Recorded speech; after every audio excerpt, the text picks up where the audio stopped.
Hello, you're watching Avenue X. Today I want to talk about a contemporary drama that has been airing for a while on China's CCTV plus iQIYI, the web platform, 重器, Forging Justice. I think that's the title on drama list, although this drama often just gets referred to as the Chinese title, 重器. This is technically still a contemporary drama, but a few decades back. It's mostly set during the 80s and 90s. So far, it has aired 22 episodes. I've watched them, and the whole length of it is 33. I would admit, this is not high entertainment value drama, and honestly speaking, before it aired, I wasn't really interested in it that much. And guess what? I pretty much binged the whole thing. It was shot last year from May to October, which is a very, very long production period. Considering the final project is only 33 episodes and it's a contemporary drama, which means it's usually easier to shoot it. That means they put quite a lot of time into shooting and polishing the drama. It is an original script written by the in her 70s most high productivity writers in Chinese drama, Zhao Dongling, who has written many realism and also era-specific dramas. This is an iQIYI production, also with CCTV, China Central Television. Also, it is actually a sort of co-authored or almost pointed to be written work from China's Supreme Court and also prosecution. Plus, this drama is also produced by my hometown, city of Chongqing's Municipality Publicity Department, plus Chongqing's satellite television. Although it's not actually shot in Chongqing, it's mostly shot in Leshan, which is a city within Sichuan province, not very far from Chongqing, and that is the hometown of the actor Wang Hedi. And you would say this is one of those serious, proper drama that almost is like a 命题作文. It's like somebody gave you a title first. Like you have to write an essay that has this title and it's talking about this issue, and go and create a script for it. This is that type of drama. It is a drama that's specifically down to almost summarize, to recap, to look back on the process and the steps and the history of contemporary China's legal system, how it got set up from ground zero. And it's so specific about that one area. And unless you are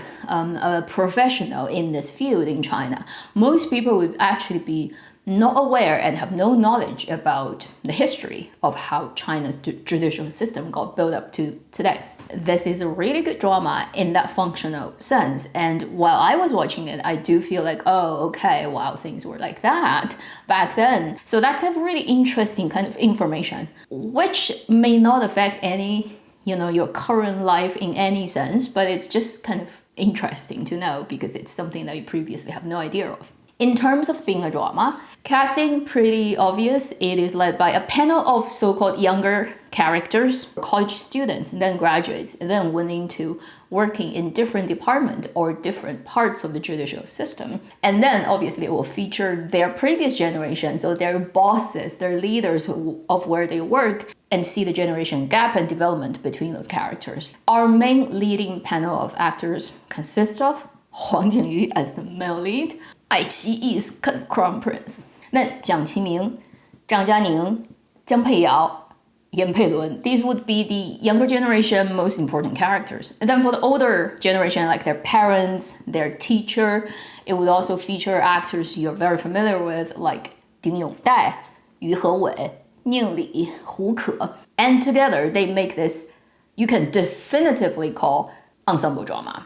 Yes, Huang Jingyu is the male lead, but he doesn't have, in any sense, a significant more amount of screen time compared to all the other important characters. During the years when they're in school and also during the time where they're basically doing work experience, what kind of specific legal problems they run into in the different branches where they got sent to and how it affects their career choices. And then it goes to talk about eventually how they chose what they want to do specifically. So some people will end up being lawyers, some will end up in academia becoming PhD and actually becoming more on the end of teaching and fixing laws. Some people would end up in the court system or becoming a prosecutor, and some would end up in the very basic ground level, such as working in the prison. It gives all the main characters, each of them, a very different route. and kind of trying to reflect all the facades of the legal system and how it got built up from the 70s to now. That's roughly how the characters function and the story structure works.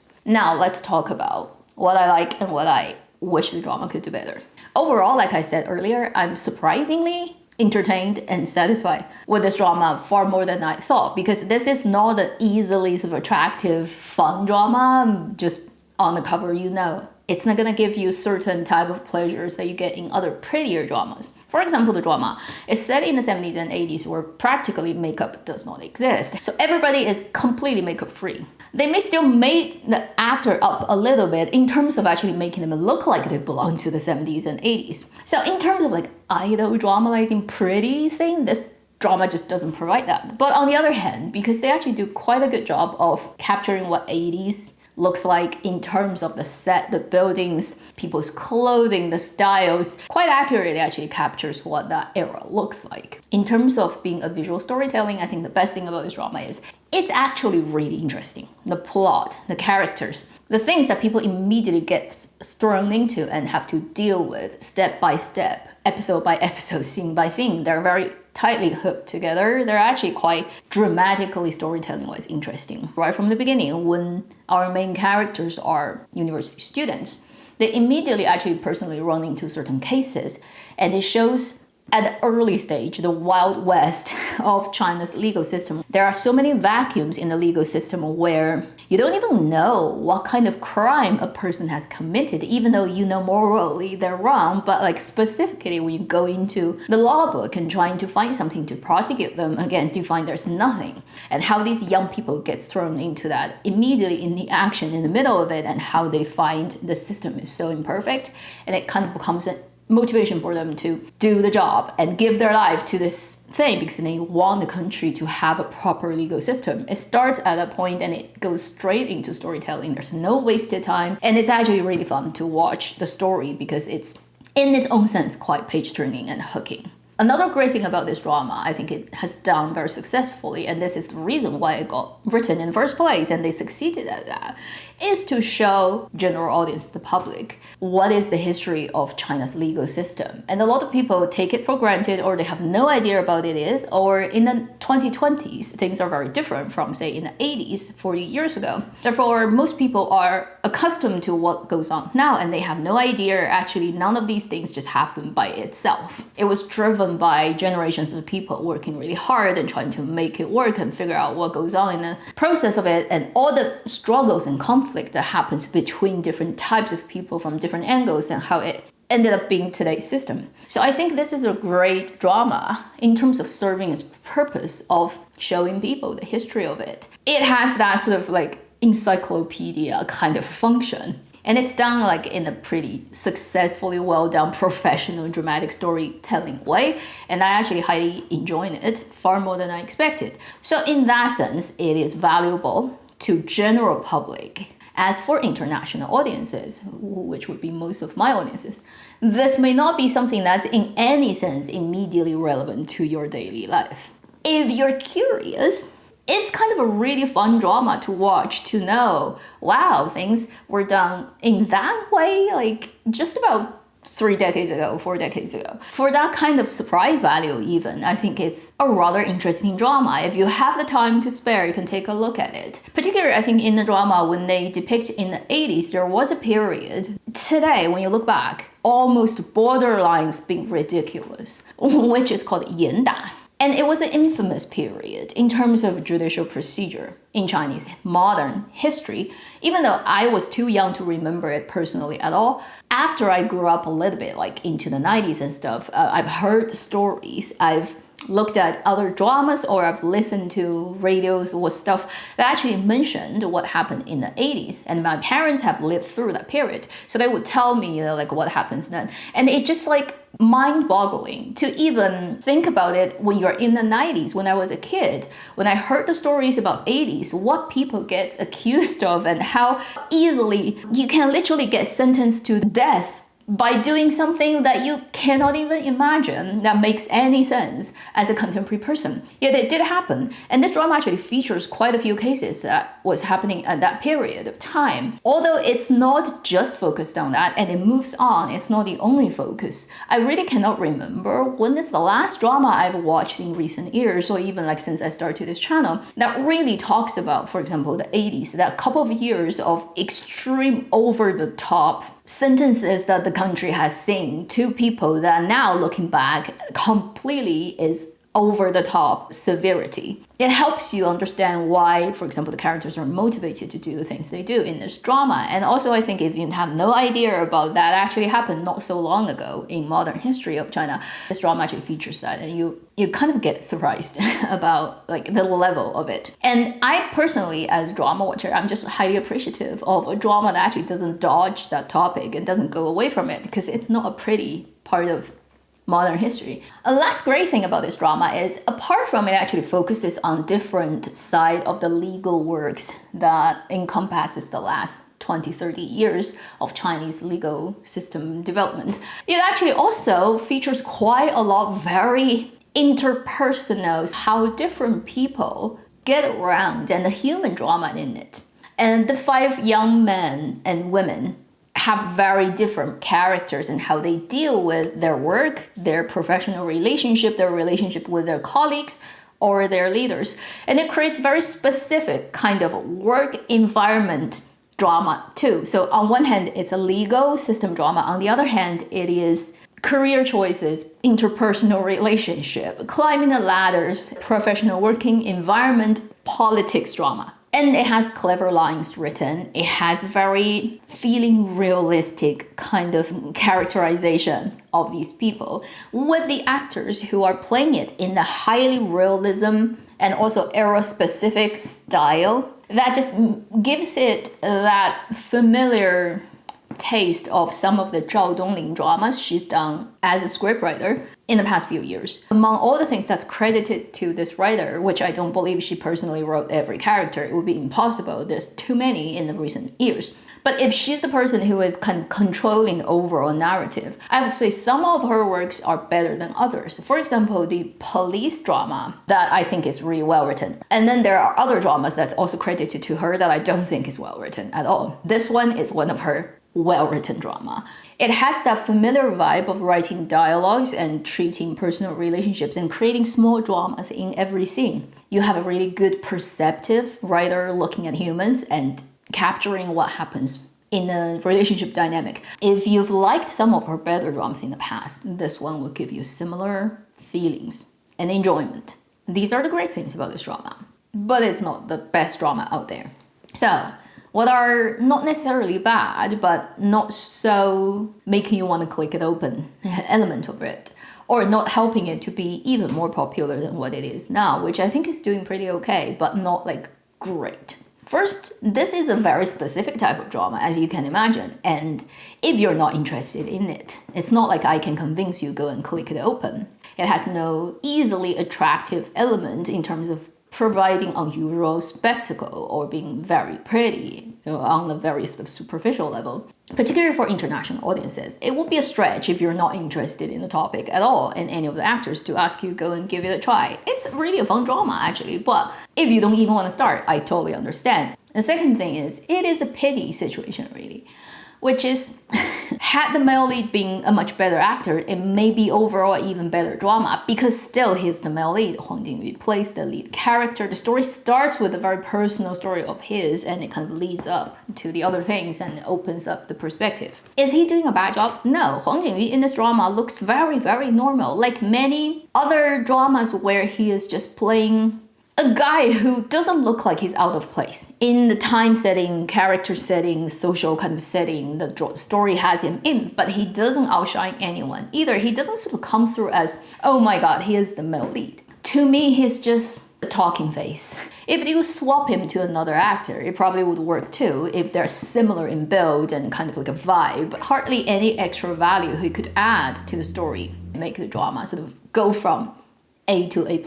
He's not that type of actor. Like, he hasn't done that for any dramas. And in comparison to, for example, other actors like Jiang Qiming or Jiang Peiyao in this drama who play also very important characters, they are a lot more clear in terms of who they are, the characters, and what function they have in the story, and which mirror they are reflecting which side of the legal system, and how personal motivations mingle with the historical development of China's legal system. Jiang Qiming's character, for example, he's playing one of his least likable character in his career. I kind of spoil it for you, but if you go in to watch a drama and you've watched his previous characters, this is one of his least will be liked by audiences character. Not the nicest guy you ever come across, whether it's in personal relationship or in professional working environment. Very gray zone character. But he's immediately a lot more interesting than, say, the very bland kind of character of the male lead character played by Huang Jingyu. And Jiang Qiming is a very good actor, so he can convince you that he's that type of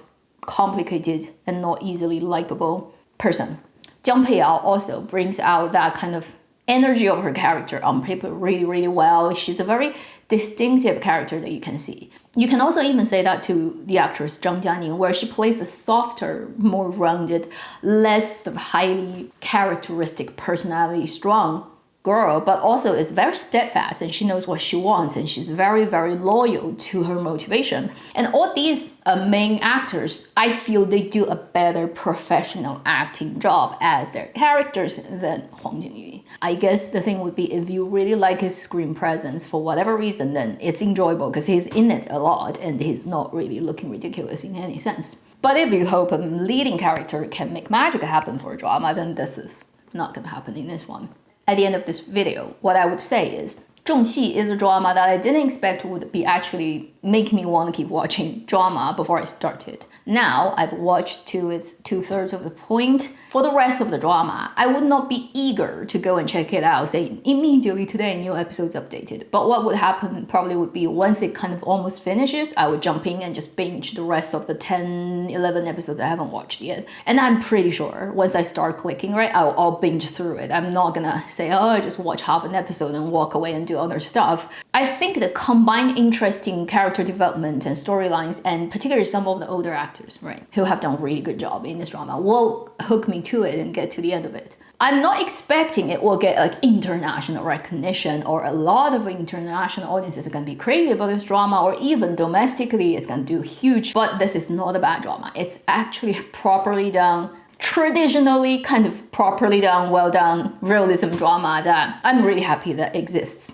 And that should be the end of this review on this drama. A couple of other things I want to quickly mention, which is I think A Dream Within a Dream now is officially on satellite televisions in Taiwan, which wasn't previously, because it's last year's drama and it was only on iQIYI. Now I think it goes on like actually satellite television and it's doing really, really well. It proves, when the drama is fun and entertaining, it works. No matter where it is, it works. Another really interesting phenomena right now going on in China's cinema is this movie.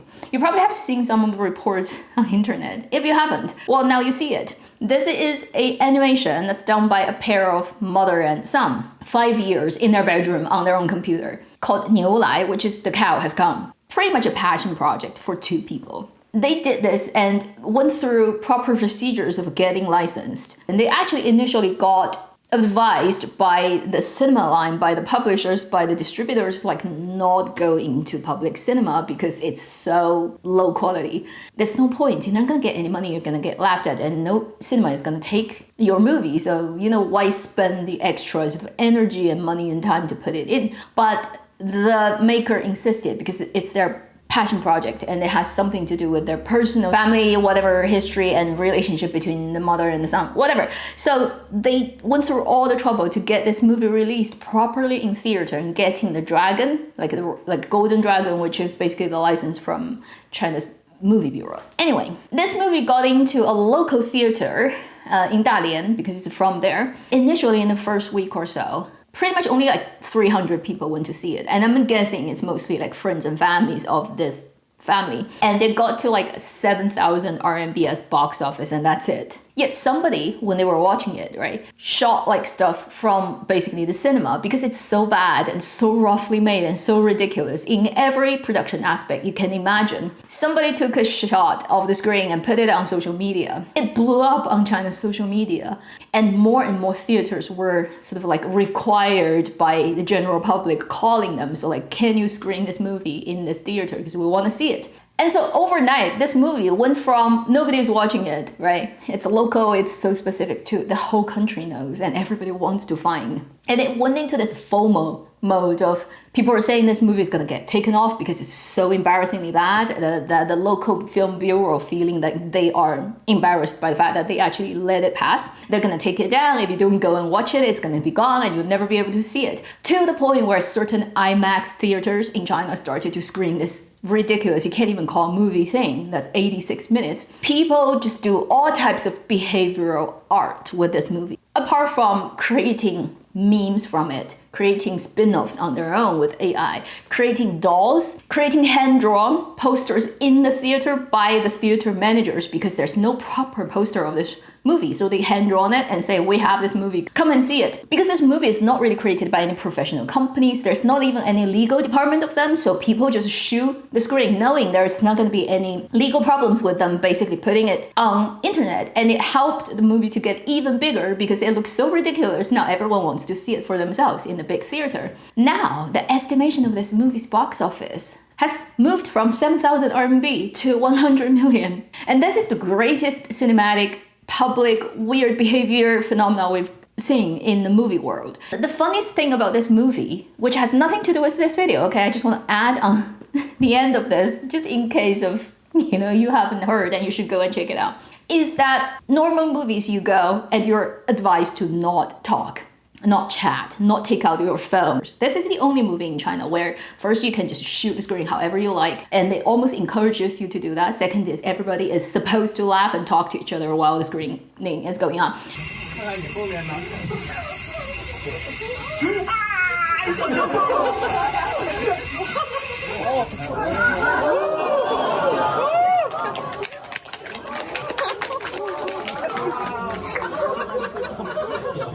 So strangers sitting next to each other are literally providing outspoken live comment. And that's what everybody going in for this movie. They're wanting that experience.